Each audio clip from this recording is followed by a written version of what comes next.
क्या आपने कभी सोचा है ये हवाई जहाज हवा में कैसे उड़ता है? आइए जानते हैं। जब हवाई जहाज आगे तेजी से चलता है, उसके पंखों के डिजाइन की वजह से ऊपर की तरफ एक शक्ति बनती है। इसे कहते हैं लिफ्ट। पंखों के ऊपर हवा तेज और नीचे धीमे से गुजरती है। प्रेशर डिफरेंस से हवाई जहाज ऊपर उठता है। जन आगे धकेलते हैं, पंख लिफ्ट बनाते हैं, हवाई जहाज हवा में उड़ जाता है। यही है रहस्य।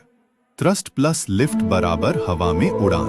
पसंद आया तो वीडियो को लाइक करो और ऐसे ही ज्ञान भरे शॉर्ट्स के लिए हमारे चैनल को सब्सक्राइब करो।